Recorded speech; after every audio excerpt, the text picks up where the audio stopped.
Pronari i kompanisë Dulla Konstruksion, Ervin Dulla, u përfshi në vjeshtën e vitit 2025 në një procedim penal për transaksione të dyshuara fiktive dhe për fshehje të automjeteve luksoze në pronësi të personave me precedent penal, të cilat rezultonin të regjistruara si mjete pune të kompanisë së tij.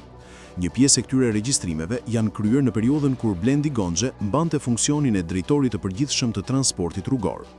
Në një tjetër zhvillim, dyshohet se kryetari i Bashkisë së Himarës, Vangjel Tavo, në bashkëpunim me Gonxhen, realizua një skem për kalimin në përdorim të një pasurie shtetërore në Palas, duke e paraqitur atë si investim strategjik. Konkretisht, me vendimin numër 22 datë 27 qershor 2025, Këshilli Bashkiak i Himarës miratoi dhënien e rreth 3 hektarëve tokë shtetërore kompanisë Dulla Konstruksion SHPK, me seli në Qeret të Kavajës. Sipas vendimit, toka ju dha falas për një periudhë 30 vjeçare për instalimin e një impjanti për prodhimin e betonit dhe materialeve ndërtimore, në një nga zonat më të lakmuara të Bregdetit të Himarës. Ky veprim u justifikua nga bashkia si investim strategjik, ndonse legjislacioni përkatës parashikon statusin strategjik vetëm për projekte turistike të miratuara me vendime të posaçme të qeverisë.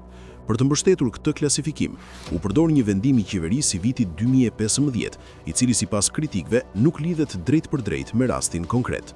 Pas kësaj, Ministria e drejtuar nga Gonxhe dha miratimin brenda një kohe të shkurtër, ndërsa vendimi u rikthye për votim dhe u miratua nga shumica socialiste në Këshillin Bashkiak. Formulimi i paqartë i vendimit, mungesa e transparencës për afatin dhe përfshirja e termit aktivitete ndihmëse kanë ngritur dyshime se toka mund të jetë paracaktuar për përdorim tjetër, përfshirë ndërtimin e resorteve turistike. Për këto rrethana, pritet që SPAK të hetojë më tej ligjshmërinë dhe përgjegjësitë penale të përfshira.